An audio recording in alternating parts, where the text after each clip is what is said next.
Hello, everyone. This is Isabel. It's ITW 2022, and I'm joined by Steve Parrott, is head of strategy at TOMIA. Steve, welcome to my hotshot. Finally, Oh, thank you so much, Isabel. It's been a real pleasure to be here today with you. Thank you again. that's what you think. We haven't done the interview yet.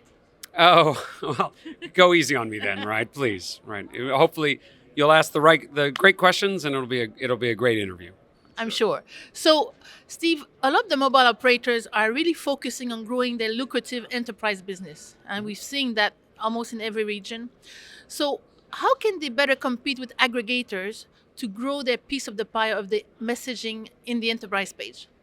Well, the A2P market is really undergoing a remarkable set of changes, and in particular, it's growing at at an incredible rate.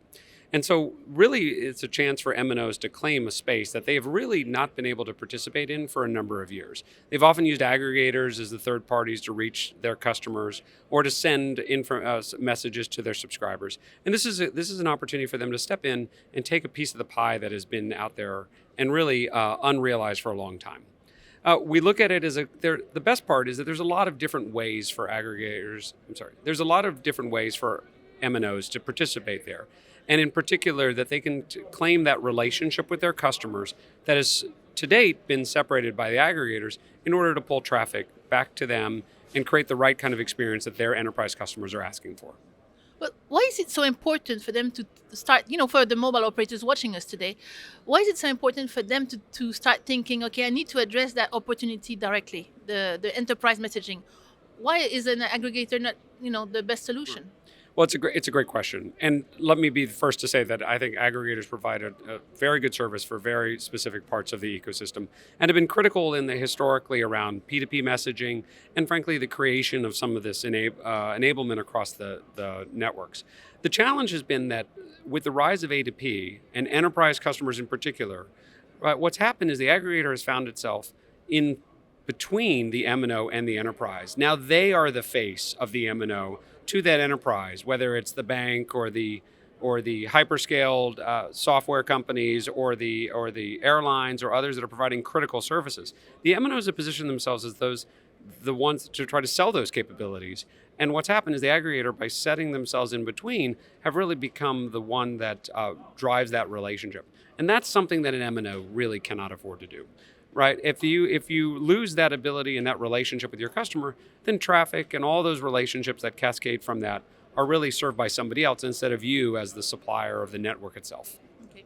So you're head of strategy at TOMIA. Huh? What is TOMIA's strategy in making this happen? Well, so first and foremost, what we're trying to do is share with the MNO community that you don't need to do it the way you've done it in the past.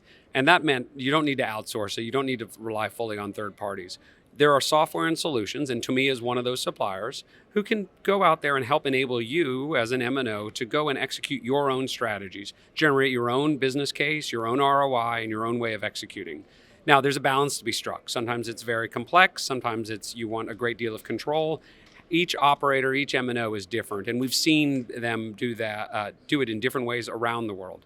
But ultimately, the key here is that this is a solution that can be executed today out in a different way than what has been done in the past, and ultimately bring the right types of business and business capabilities that MNOs really want with their enterprise customers, and ultimately for the subscribers that are on their network where those messages are being delivered. Okay, creating win-win-win scenarios. It's a win-win-win for everybody, including the subscribers who are looking for that right experience. Cool. Steve, thank you so much. It's been a long time coming. We've been talking about this interview for a long time, so I'm happy I finally got you on my hot seat. I am. Thanks for going easy on me, Isabel. I appreciate it. It's a pleasure to be here again and looking forward to the next opportunity. Thank you, Steve. Everyone, thank you for watching, and until my next hot shot.